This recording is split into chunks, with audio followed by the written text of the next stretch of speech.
Dios les bendiga a todos. Siempre es para mí un motivo de gran alegría el poder compartir la palabra y que juntos recibamos lo que Dios tiene para nosotros, porque su palabra es viva, es eficaz, porque Dios siempre habla a los corazones dispuestos. Amén. Lo más importante, como siempre decimos, es ser hacedores del mensaje, llevarlo a la práctica en nuestra vida. Y voy a compartir hoy un tema que es relevante para la vida de la iglesia, para la vida de toda persona, y que también de alguna manera evidencia nuestra realidad ante Dios. Inicio compartiendo una breve ilustración. En algún momento lo he contado antes, pero quiero reiterarlo hoy, si usted no lo ha escuchado, para introducir este tema a través de una breve ilustración. Un hombre, domingo tras domingo, llegaba hasta la parte de adelante de la congregación, se paraba frente al púlpito, se arrodillaba y siempre decía lo mismo: Señor, quita las telarañas de mi vida, quita las telarañas de mi vida. Culto tras culto lo mismo, frente al pastor, este hombre arrodillado: quita las telarañas de mi vida. Hasta que un día ese pastor se cansó, se acercó a él, puso la mano en su hombro y dijo: Dios, por favor, mata la araña. Y a veces las personas están lidiando con alguna situación, y creo que todos en nuestra humanidad, en nuestra fragilidad, lidiamos con circunstancias. Pero hermanos, hay que matar la araña. Nada hacemos con pedirle a Dios si no hacemos nuestra parte. Porque el llamado de Dios es claro para nosotros y es un llamado al arrepentimiento. Algunas veces se cree que los líderes y pastores y servidores somos personas como inmunes al pecado y que andamos ahí casi que flotando en el aire. No. Este servidor tiene las mismas luchas que cada uno de ustedes. Todos tenemos situaciones que corregir, todos tenemos tentaciones, pero lo más importante, hermanos, es, y lo que enseña la Escritura, que nos tomemos en serio el tema del pecado. Porque si hemos nacido de nuevo por la gracia de nuestro Señor, es para renunciar a las prácticas pecaminosas. Una cosa es caer, fallar, ¿verdad? Por nuestra debilidad, ceder en algún momento a alguna tentación, pero otra cosa es ser practicante del pecado. Y en ese sentido, la Escritura nos hace un llamado muy claro a todas las personas. Y hoy quiero que con humildad recibamos el mensaje y que si hay algo en nosotros en lo cual nos vemos confrontados por el Espíritu Santo, respondamos a Él de la manera correcta. Lucas capítulo 5 va a ser nuestro texto base para hoy, a partir de los versos 27 en adelante. Voy a leerlo. Lucas 5, 27. Este es el llamamiento de Leví. Dice la palabra del Señor: después de estas cosas salió, refiriéndose a Jesús, y vio a un publicano llamado Leví sentado al banco de los tributos públicos, y le dijo: sígueme. Y dejándolo todo, se levantó y le siguió. Y Leví hizo gran banquete en su casa, y había mucha compañía de publicanos, de otros que estaban a la mesa con ellos. Los escribas y los fariseos murmuraban contra los discípulos diciendo: ¿por qué comes y bebes con publicanos y pecadores? Respondiendo Jesús les dijo: los que están sanos no tienen necesidad de médico, sino los enfermos. Y quiero enfatizar ese verso 32, que dice lo siguiente. Léalo conmigo, por favor, fuerte. 1, 2, 3. No he venido a llamar a justos, sino a pecadores al arrepentimiento. Otra vez. No he venido a llamar a justos, sino a pecadores al arrepentimiento. Hay dos conceptos en ese versículo muy importantes. Habla de pecado y habla de arrepentimiento. Así que rápidamente comparto un par de definiciones. Pecado: cualquier infracción de las normas establecidas para tener comunión con Dios. Todo lo que nos separa de Dios, lo que rompe esa comunión con el Dios santo y único, es pecado. Cualquier infracción a las normas que Él ha establecido para que tengamos comunión con Él. Porque está escrito que sin santidad nadie verá al Señor. Y que no puede haber comunión entre la luz y las tinieblas. Por eso tenemos que ser santos como Él es santo. Pero el llamado es a renunciar intencionalmente al pecado. El pecado en nuestra vida tiene que estar muerto. Por eso Jesús dijo: el que quiere ser mi discípulo, tome su cruz y sígame. ¿Y para qué se toma la cruz? Para morir. Es decir, renunciar a toda situación que sea contraria a Dios, porque eso es pecado. Ahora, ¿qué es arrepentimiento? Una de las definiciones dice que es un cambio de pensamiento y de acción, muy importante. No solo es cambiar el pensamiento, es cambiar de pensamiento y de acciones. Una nueva actitud. Porque arrepentirse en su definición más simple y básica es no hacer lo mismo, cambiar de rumbo, cambiar de dirección, como los rótulos en las carreteras que dicen prohibido dar vuelta en U, ¿han visto? En la vida en Cristo hay que dar vuelta en U. Voy por este rumbo, estoy practicando estas cosas que no agradan a Dios, me detengo, me arrepiento. ¿Eso qué significa? No sigo más por aquí.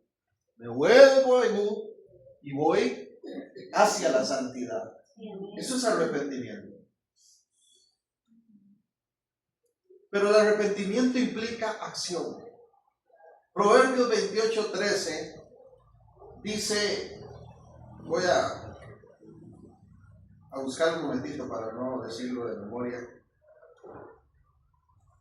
El que encubre sus pecados no prosperará, mas el que los confiesa y se aparta alcanzará, ¿qué cosa?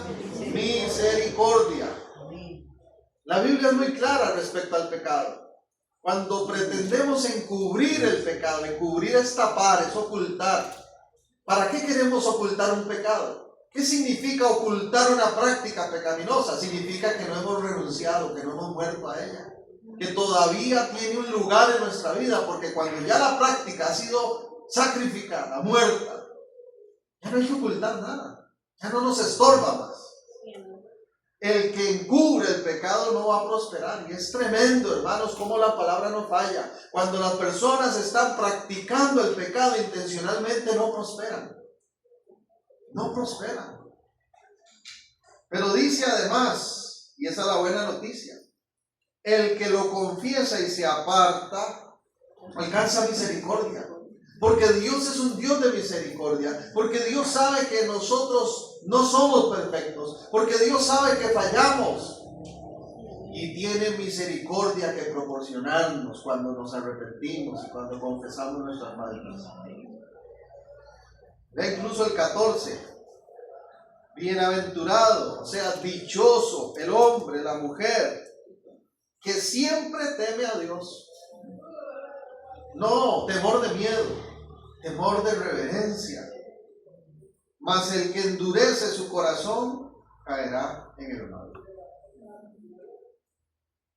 Con estas definiciones en mente, quiero mencionar 3 puntos respecto a nuestro texto base del llamamiento de Leví en Lucas 5. Y quiero que tengamos en mente esto: que pecado es todo lo que va en contra de Dios. Que arrepentimiento es realmente renunciar a esas prácticas y hacer algo distinto, no seguir en lo mismo. 5:27 de Lucas, vuelvo al texto. Es el llamamiento de Jesús a Leví. Después de estas cosas salió y vio a un publicano llamado Leví. Arrepentirse, mis hermanos, es un llamado a la confesión. Dios sabe todo de nosotros, pero cuando hay arrepentimiento, hay confesión. El pecado hace que uno quiera ocultarle a Dios las cosas cuando Él todo lo sabe de nosotros. Mira qué interesante que dice que Jesús vio a Leví. Dios todo lo sabe de nosotros, pero Él quiere que le confesemos nuestras faltas. ¿Usted cree que Dios no nos ha visto pecar? No hay detalle de nuestra vida que se le escape.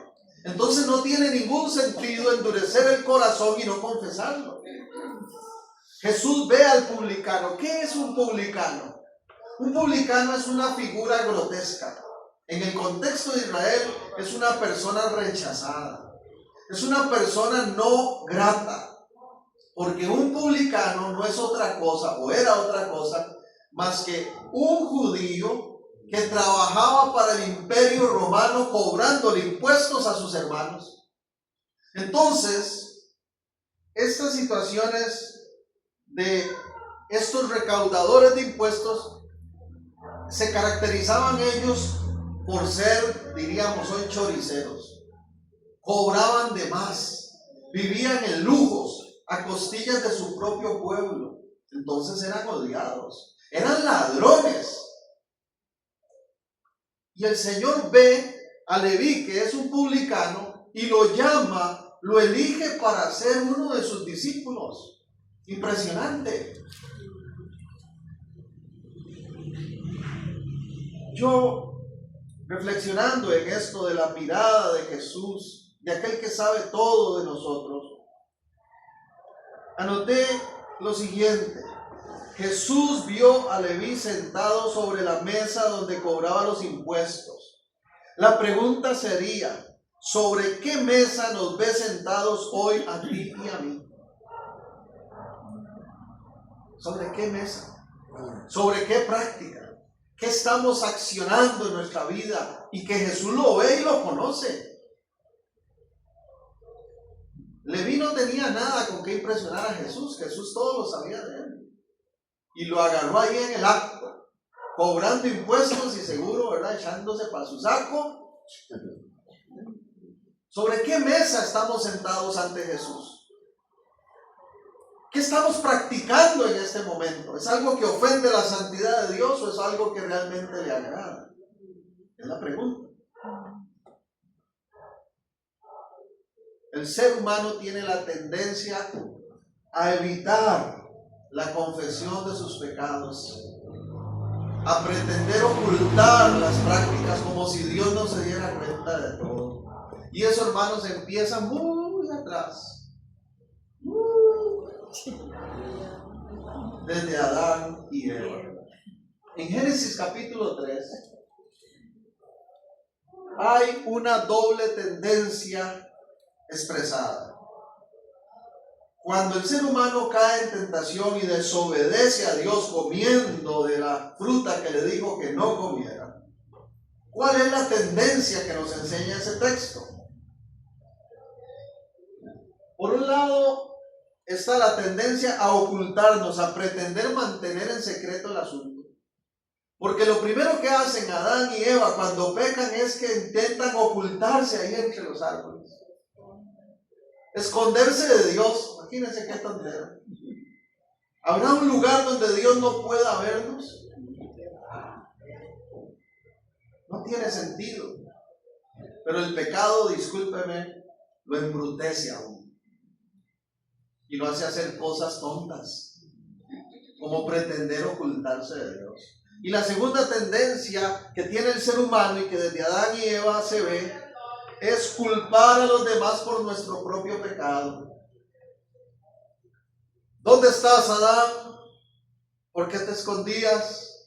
¿Por qué estás desnudo? ¿Por qué estás avergonzado? Es que estamos desnudos. ¿Quién te enseñó que estaban desnudos? ¿Comieron del árbol? Y ay, Señor, es que la mujer que me diste,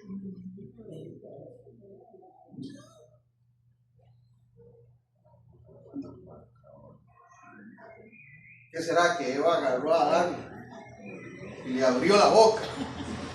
¡Tráguese esto! ¡Trágueselo! ¡Trágueselo! No creo. Lo influenció. Porque el pecado en su mayoría es influencia de alguien. Por eso hay que rodearse de personas de bendición. Por eso hay que rodearse de personas de testimonio. Porque siempre va a haber alguien que nos va a ofrecer el pecado. Satanás tiene instrumentos, vasos de corrupción. Y alguien nos va a ofrecer lo malo. Pero ¿quién tiene que tomar la decisión de decir no quiero ofender a Dios? Cada uno de nosotros. Señor, es que la mujer que me diste, en serio, Eva, fue usted la culpable. No, Señor, fue que me apareció la serpiente y ella me... Entonces hay una tendencia. Cuando se peca, se quiere tapar el asunto. Y nos olvidamos de que no podemos ocultarle nada a Dios. Y al fin y al cabo, ¿quién es el más importante de cuidar de no ofender? Dios. Y segundo, la tendencia a culpar a otros por nuestro propio pecado. Necesitamos aterrizar en esa realidad de que cuando nosotros pecamos es nuestra culpa y de nadie más. David, cuando falló, y falló bien feo. ¿Por qué la Biblia dice que David era un hombre conforme al corazón de Dios? Si fue un hombre que adulteró y asesinó. Porque aunque él no mató a Urias, fue autor intelectual del plan. Pero ¿por qué David agradó a Dios pese a eso? Por su arrepentimiento. Porque David, cuando fue confrontado, se arrepintió de corazón. Salmo 51. Oiga lo que escribió. Salmo 51, verso 3. Este es el rey David. Después de que falló, se arrepintió y le dijo a Dios: porque yo reconozco mis rebeliones y mi pecado está siempre delante de mí. Mi pecado, oiga, lo está personalizando.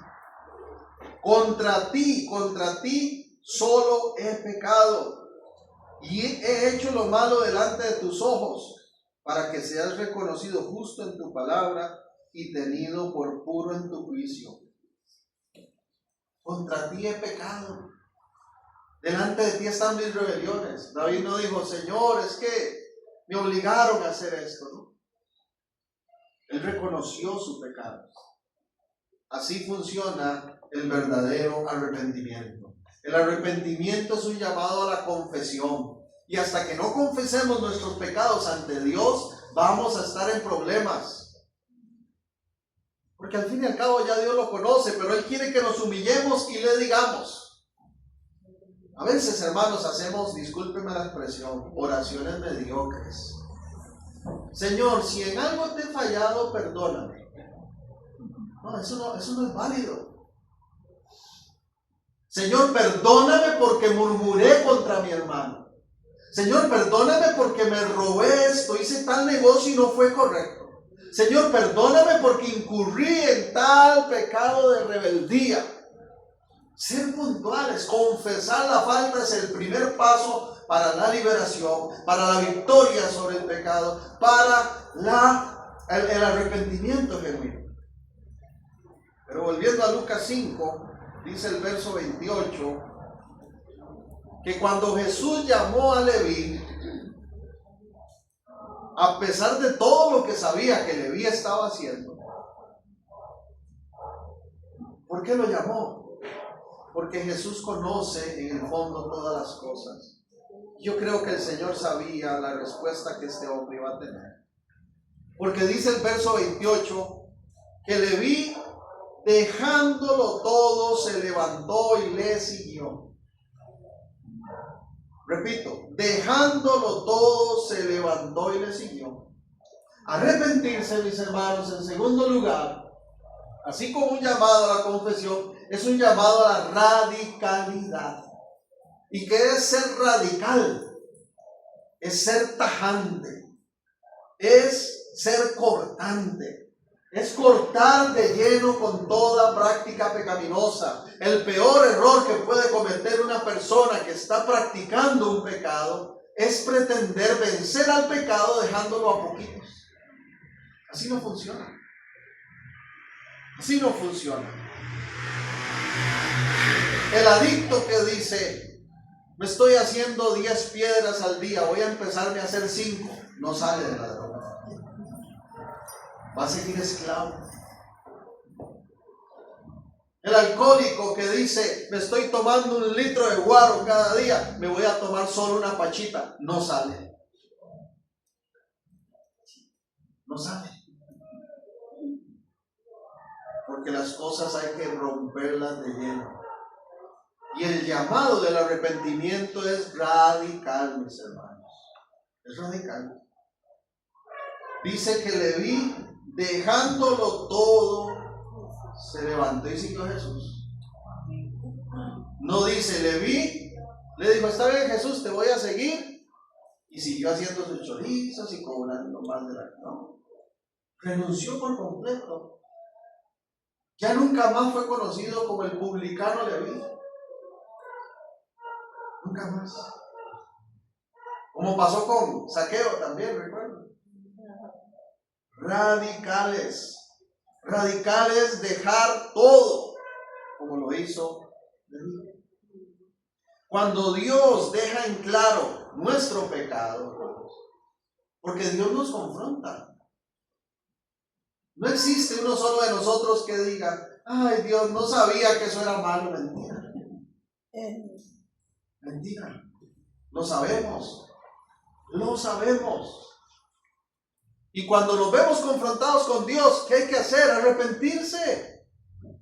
Primera de Juan 1:9 dice que el que confiesa su pecado, Dios va a ser fiel y justo para perdonarlo y limpiarlo.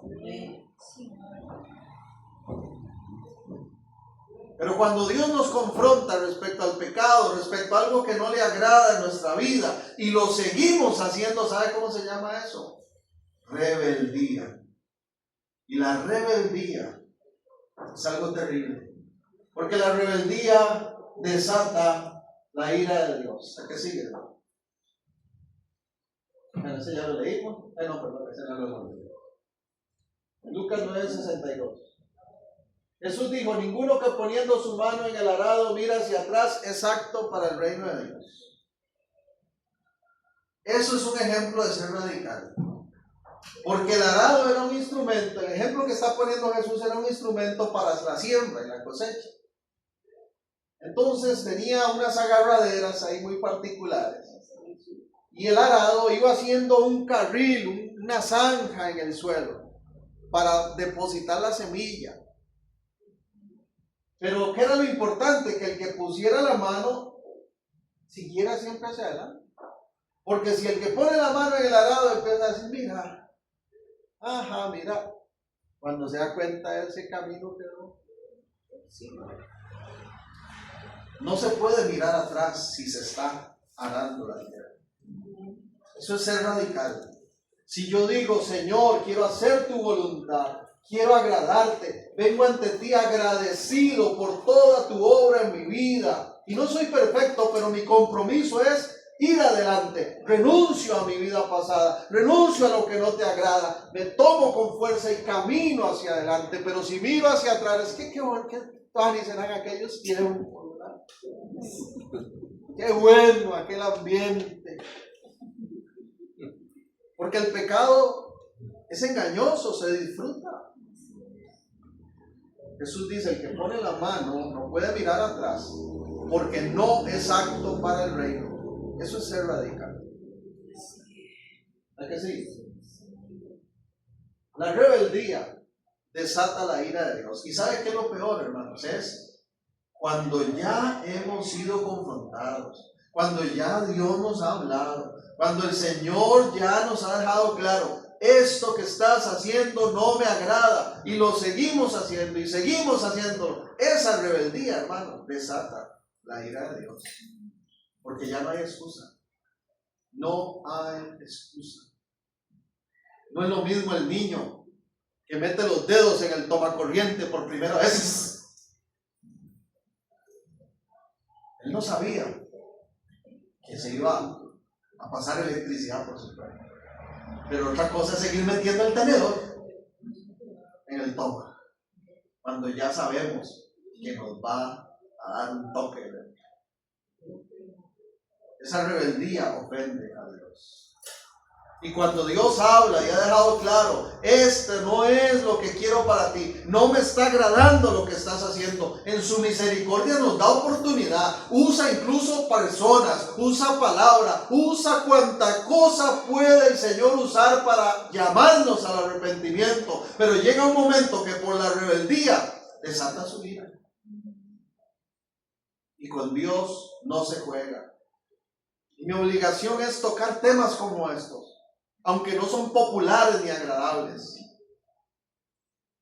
porque el llamado de Dios para todos nosotros es santidad, es obediencia, es arrepentimiento. Vea qué fuerte lo que dice Hebreos. Voy a leer en el capítulo 10 algunos versos. En el verso 26 y 27, Reina Valera lo titula Advertencia al que peca deliberadamente. Porque si pecaremos voluntariamente, después de haber recibido, oiga, el conocimiento de la verdad, ya no queda más sacrificio por los pecados, sino una horrenda expectación de juicio y de hervor de fuego que ha de devorar a los adversarios. ¿Sabe cómo entiendo yo esto? Hay un punto de no retorno. Cuando la persona persiste en el pecado, habiendo conocido la verdad, habiendo conocido el Evangelio, habiendo caminado con Dios, pero en su rebeldía sigue la práctica, se va enfriando, se va alejando más y más de Dios, hasta que llega un punto de no retorno, que es cuando esa persona dice, me abrazo a este pecado, ya no me interesa la vida en Dios, y entonces viene el castigo y el juicio eterno. Cuidado con llegar a ese punto de no retorno. Cuidado. Queremos saber si estamos acercándonos a ese punto. Hay una prueba muy fácil. Hagámonos la pregunta. Cuando fallo, ¿me siento incómodo? Porque el que peca y no siente nada, quiere decir que ya se acostumbró a esa práctica y está acercándose a ese punto de no retorno, donde dice el Señor, ya no va a haber sacrificio válido para ti, sino castigo. Pero cuando uno peca, porque todos fallamos en algún momento, y le duele en lo profundo de su ser, y viene arrepentido ante Dios por aquella práctica, y cobra ánimo en el poder del Espíritu Santo, se levanta y renuncia a eso, y dice, sigo por otro lado, y ya no más. Ahí es diferente. Pero cuando anda la persona tranquila, sabiendo que está haciendo lo malo, y ya no siente nada, es una alerta. Es una alerta terrible. Porque agrega el verso 31, ahí mismo, Hebreos 10. Horrenda cosa es caer en manos del Dios vivo. ¿Y cuál es la excusa de la humanidad? No es que Dios es Dios de amor. No es que Dios es bondad, entonces Dios no va a castigar a nadie. El infierno no existe. Claro que existe. No porque Dios lo quiera, sino porque Dios respeta nuestras decisiones. ¿Quiénes van a estar en la condenación eterna? los que de su propia voluntad escogieron el camino del mal y rechazaron a Dios. Porque Dios no va a obligar a nadie a adorarle y a obedecerle.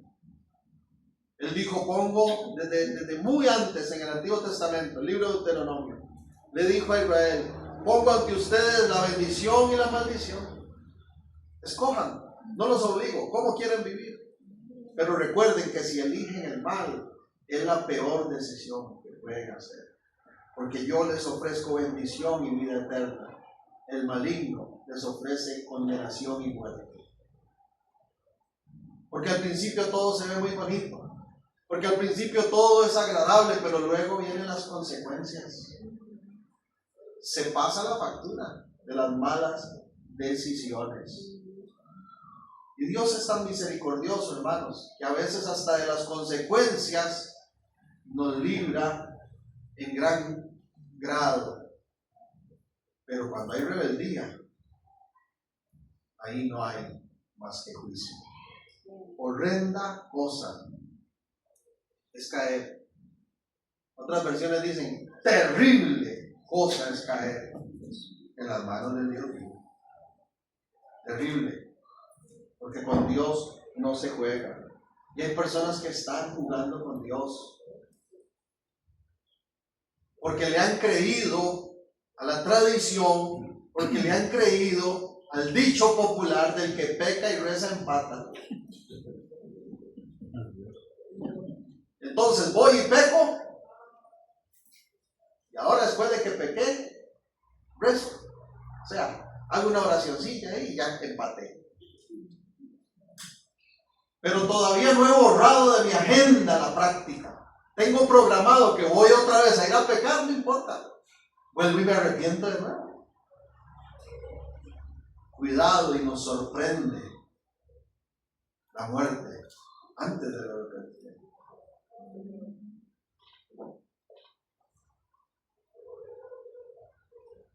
Volviendo a Lucas 5, dice el verso 29. Que Leví dejó todo, se levantó, le siguió, fue radical. Fue radical. Hermanos, hay que ser radicales. Y a veces ser radical significa caer mal. Caer mal. En algún momento de mi vida tuve que ser radical y decir, no puedo seguir participando, siendo amigo de estas personas, porque no me convienen esos ambientes. El avisado ve el mal y se aparta. Agrega el 29. Y Leví le hizo gran banquete en su casa y había mucha compañía de publicanos, de otros que estaban a la mesa con él. Ahí estaban reunidos. Es un poco de choricero. ¿Ah? Poco de ladrones. ¿Ah? Otros publicanos como él, que eran injustos, que oprimían a su propio pueblo. ¿Y qué pasa? Los escribas y los fariseos murmuraban contra los discípulos, contra Jesús, diciendo, ¿por qué comes y bebes con publicanos y pecadores? La respuesta de Jesús es, los que están sanos no tienen necesidad de médicos sino los enfermos. Hago aquí un paréntesis muy importante. Ser radical significa ser sabio. Porque a veces se comete el error de decir, yo sé que estas personas andan haciendo esto y esto y esto y esto, yo antes lo hacía, pero voy a seguir con ellos ahí para ver si me los gano para Cristo. Cuidado.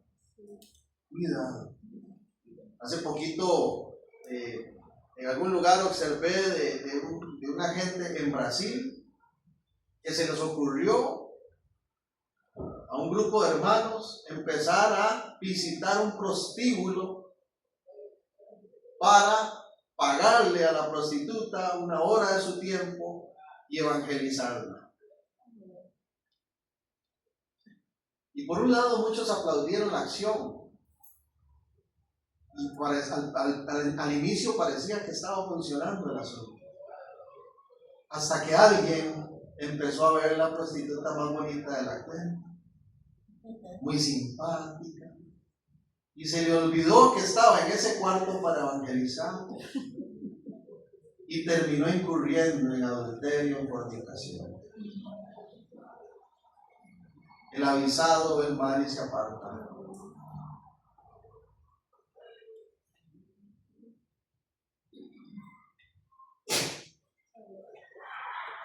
Radicalidad. Si yo sé que algo me ha afectado antes, ¿para qué me voy a arriesgar involucrándome en ese ambiente? Si una persona venció el alcoholismo con la fortaleza del Señor, ¿para qué va a ir y reunirse en un lugar donde sabe que lo primero que le van a ofrecer es alcohol? Necesita cambiar de ambiente. La palabra dice también que lo que se siembra se cosecha. Pero la única forma de cambiar la cosecha, de cambiar el fruto, el resultado de algo es cambiando la semilla. Si yo quiero cosechar algo diferente a banano, tengo que sembrar algo diferente a banano. La papaya, cualquier cosa. Hay que cambiar. Eso no significa que vamos a apartarnos y nunca le vamos a hablar a nadie. No, eso es otra cosa. Espero que estoy transmitiendo con claridad.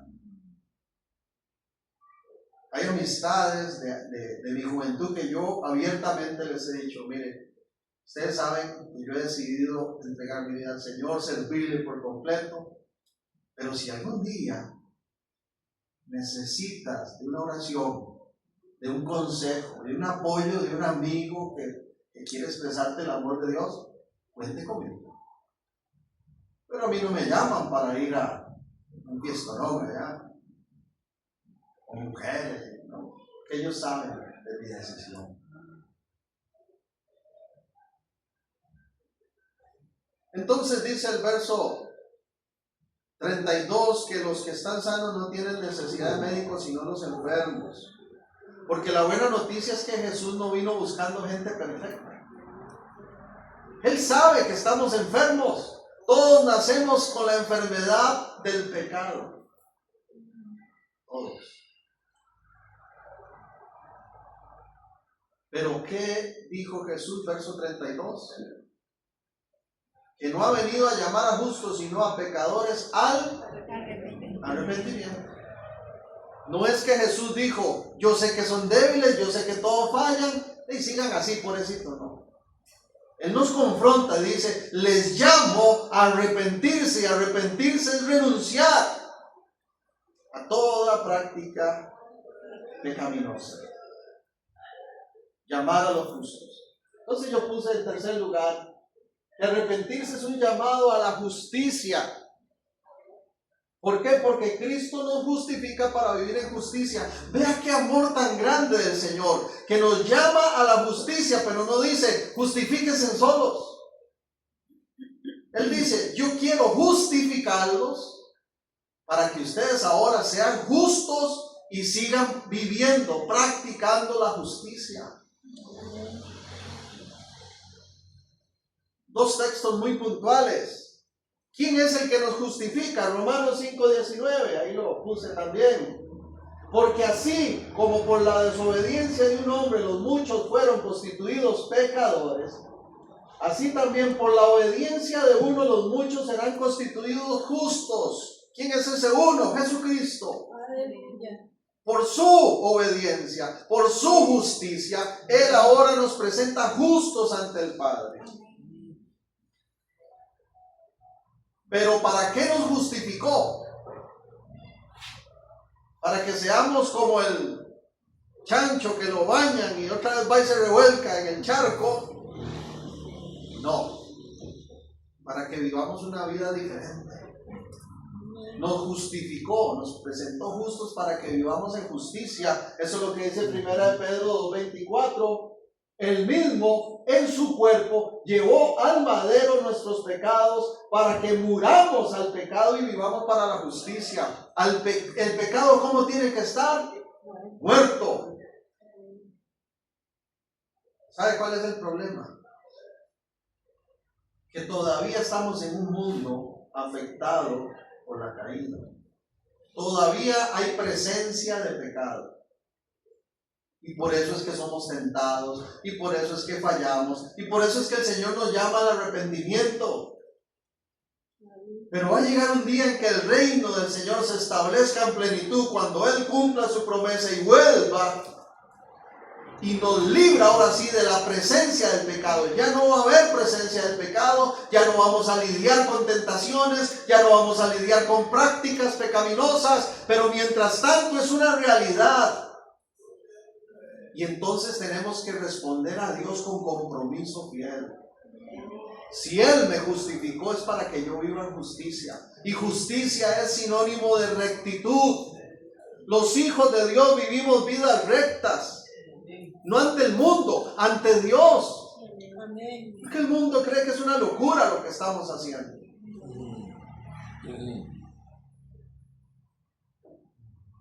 Para que vivamos en rectitud.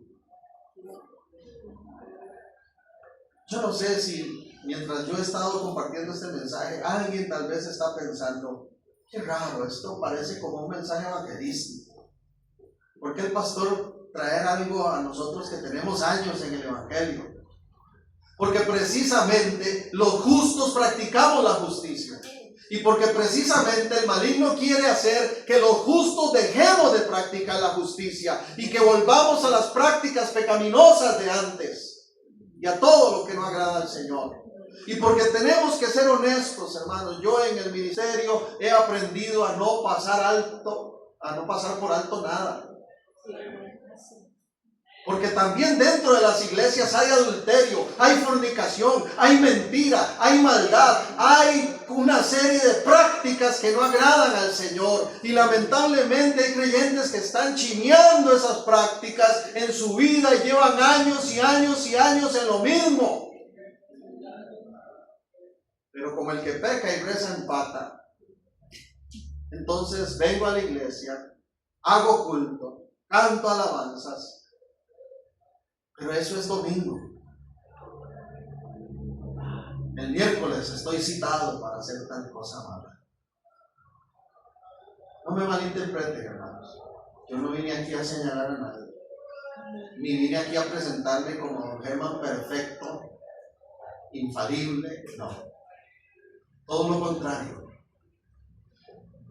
Como dijo un escritor alguna vez, los cristianos somos como aquel habitante de la calle que le dice a otro, mire, ahí están regalando pan. Cuando hemos experimentado la misericordia, el perdón, las oportunidades de Dios en nuestra vida, le decimos a los demás, mire, haga lo mismo, aférrese a la gracia, arrepiéntase ahora que hay tiempo. Y deje de jugar con Dios, porque con Dios no se juega. Y una cosa más. Como líder espiritual de esta casa también, que he sido llamado, tengo que decirle algo. El pecado oculto afecta la colectividad de la iglesia. No crea que porque usted anda en pecado, nada pasa aquí con nosotros. Y usted viene y entra y sale y todo está tranquilo. No afecta nada. Sigo buscando, sigo sirviendo. Nada pasa, no. Sí pasa. Porque aquí somos un cuerpo. Cuando hay un problema en una parte del cuerpo, todo lo demás se ve afectado. De alguna manera hay afectación. Y si quiere profundizar un poco más en esto último que dije, le invito a que vaya al Antiguo Testamento y busque el pecado de Acab. Y se va a dar cuenta que este hombre escondió ídolos en su tienda. Y como tenía ocultos los ídolos en su tienda, todo el pueblo perdió la batalla. Y les dieron una paliza a los enemigos. ¿Por culpa de quién? Del pecado de uno y su familia. Volviendo al texto. Pregunto, ¿sabía Jesús antes de llamar a Leví cómo se estaba comportando este hombre? ¿Qué creen? Claro que sí. Eso es lo bueno de la gracia. El Señor no dijo, voy a ver dónde me encuentro a alguien que no peque, que no falle, que sea santo por completo, porque a ese lo quiero usar, a ese lo quiero en mi reino, a ese lo quiero en mi familia. No. Vino a llamar a los justos al arrepentimiento. No necesitamos ser perfectos para agradar a Dios. Lo que necesitamos es un corazón humilde que se compromete a la obediencia. Observe esto conmigo para ir finalizando. Cristo Jesús ya hizo su parte y ahora nos llama para que hagamos la nuestra y que no demos lugar al pecado ni permanezcamos en este, sino que nos arrepentamos de todo corazón y caminemos en justicia, mostrando la rectitud que caracteriza a los verdaderos hijos de Dios. Los verdaderos hijos de Dios no somos perfectos, pero somos arrepentidos. Los verdaderos hijos de Dios no somos perfectos, pero somos consagrados. Los verdaderos hijos y hijas de Dios no somos perfectos, pero cuando fallamos nos duele y tomamos decisiones radicales y hacemos cambios de rumbo. Los verdaderos hijos de Dios renunciamos a lo que ofende a Dios, aunque nos cueste, y buscamos de la presencia y la llenura de su Espíritu para seguir venciendo. ¿Qué tal si cierran sus ojos un momento? Antes de leer un último verso, permítame decirle unas breves palabras. Escúchelas con su corazón, con todo su ser.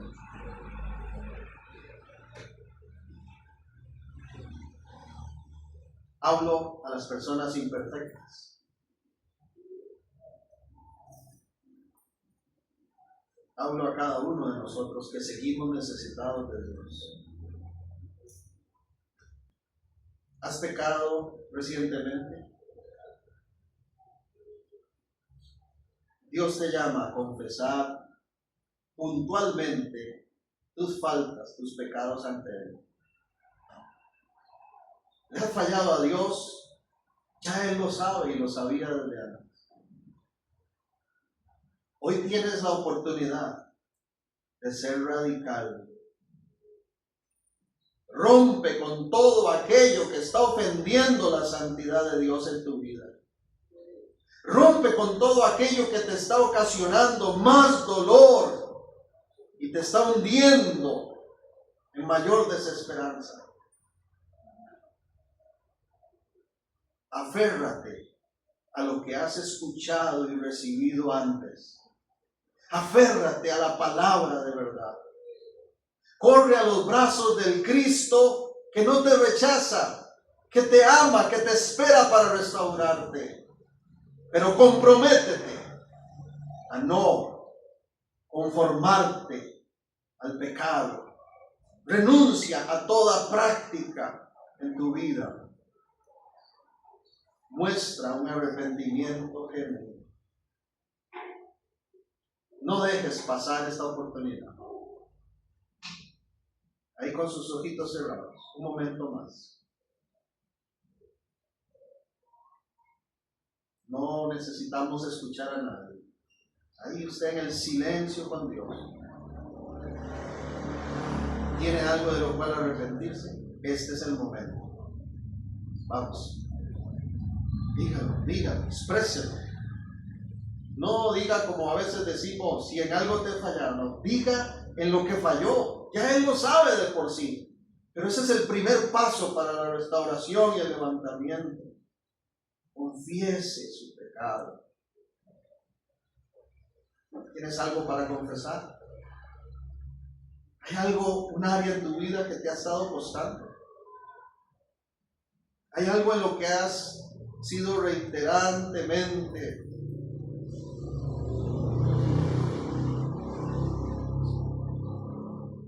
expresado?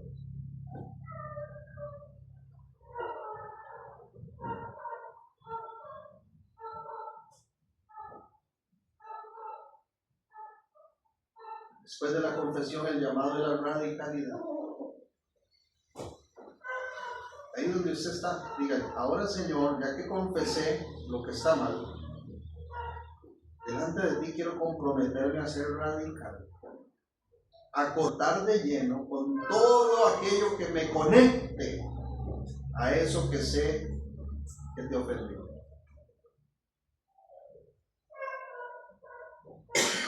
Dígale, yo decido hoy renunciar a esa práctica en mi vida.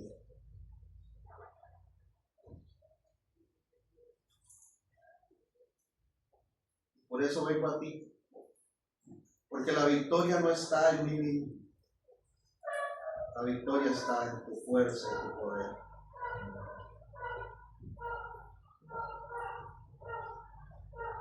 Ahora dígale, Dios, un verdadero arrepentimiento incluye un accionar en justicia. Ayúdame a seguir caminando en rectitud. Daré todo de mi parte para agradarte. Lléname con tu espíritu. Fortaléceme para seguir caminando en tu voluntad. Y por último, dígale, gracias Señor por tu corrección. Gracias por esta oportunidad de levantamiento en mi vida. Gracias porque si me has confrontado es porque me amas. Alabo tu nombre, Señor. Y me levanto en el nombre poderoso de Jesús. Amén. Observe este versículo y finalizo. Yo reprendo y castigo a los que amo. Sé pues celoso y arrepiento. Qué bueno es el amor de Dios. Amén. Mis amados, que Dios continúe bendiciendo sus vidas. Vamos a finalizar acá este tiempo en la palabra. Y